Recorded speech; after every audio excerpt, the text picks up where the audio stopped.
Camera hai. Good morning, guys. Well, it's 10 a.m. in the morning.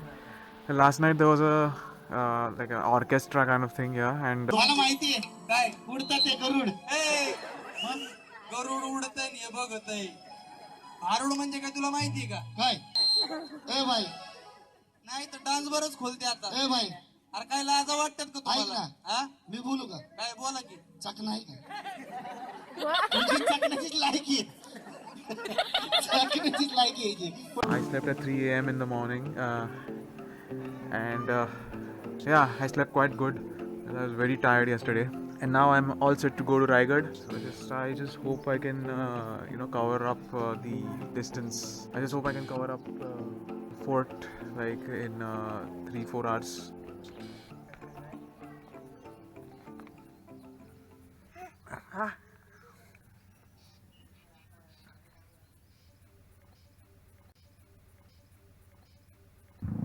ते बघ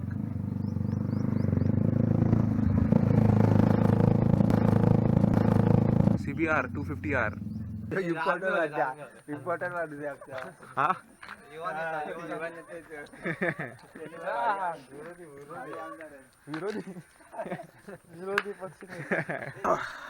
This is from the rice which they cultivate from their own land, and so you can, it's completely homemade in the true sense of word. And this is brinjal and potato. Okay, guys, now we're all set. Go to Raigad. Jai Shivaji. We are now going to Raigad. Kutun re? Okay. This is a village basically, close to Raigad. No, मैं ऐसा बोलता है.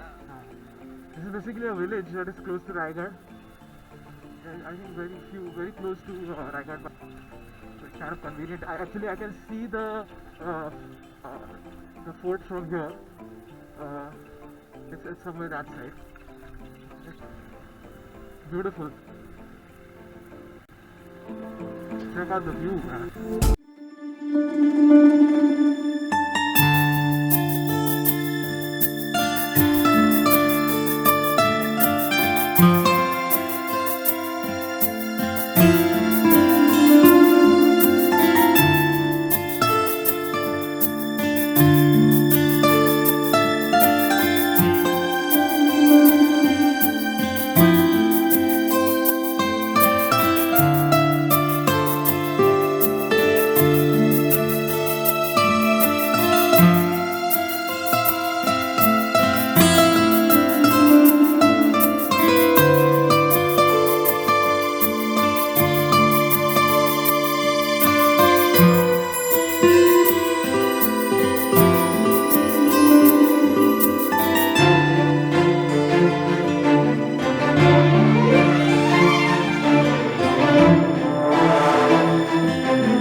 The place is quite good.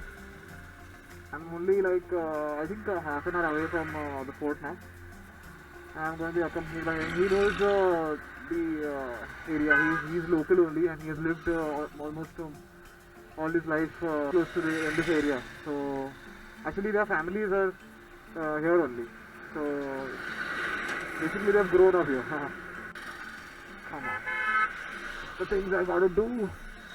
Sound recording.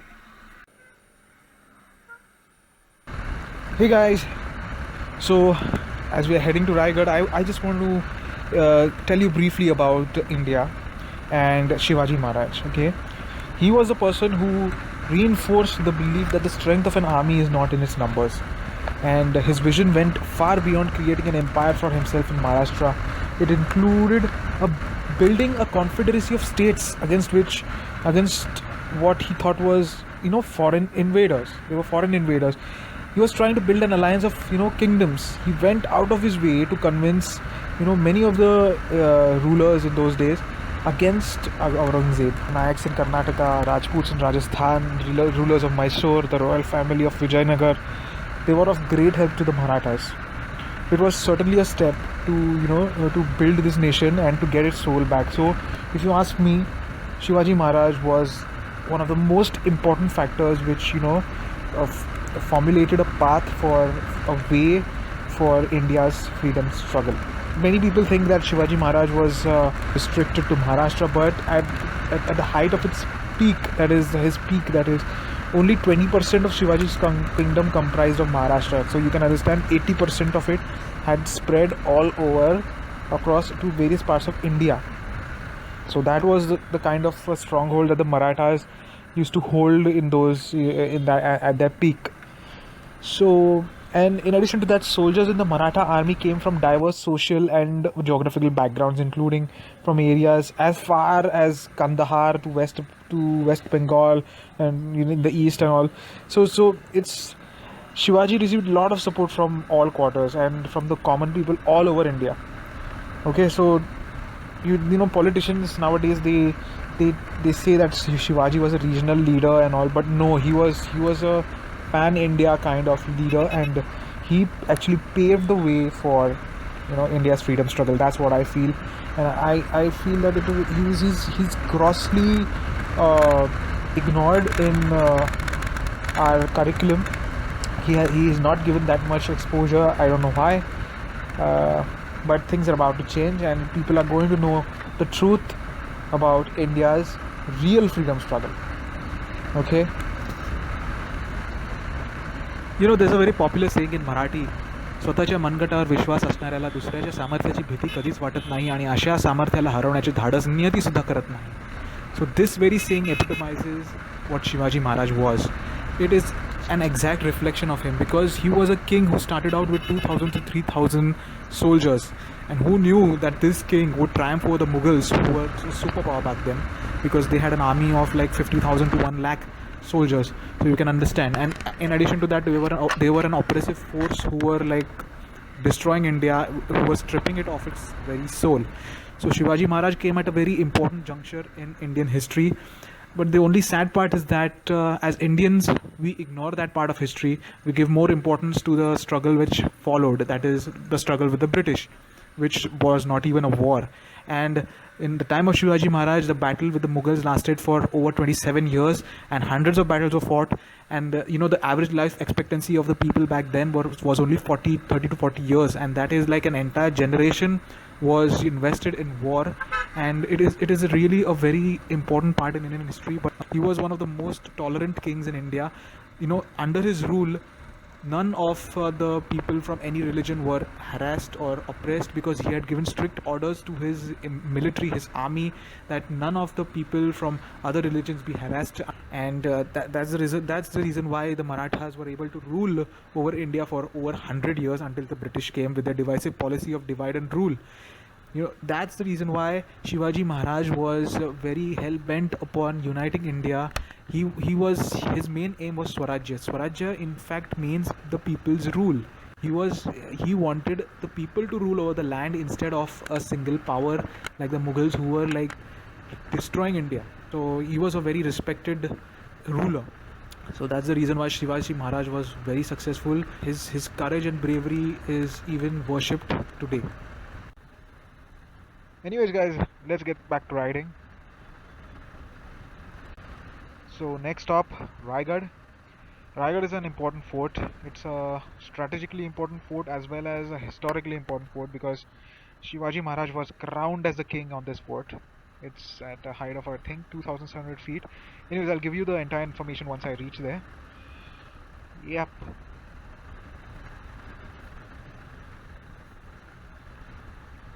It's like been my childhood dream to visit this fort.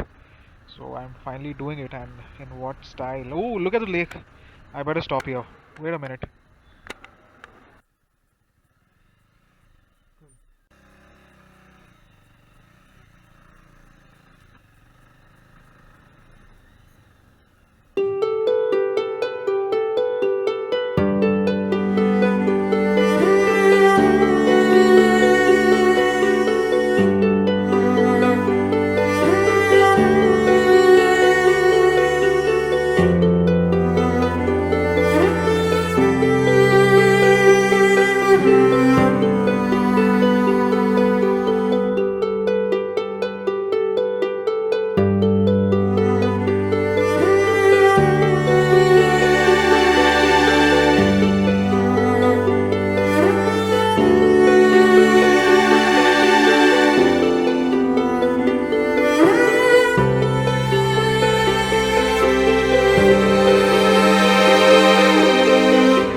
Guys, I'm almost there now. It's about only 3 kilometers away, and right now I'm at a very high altitude, comparatively high altitude than what I was before. So yep, so I hope you can see the view from here.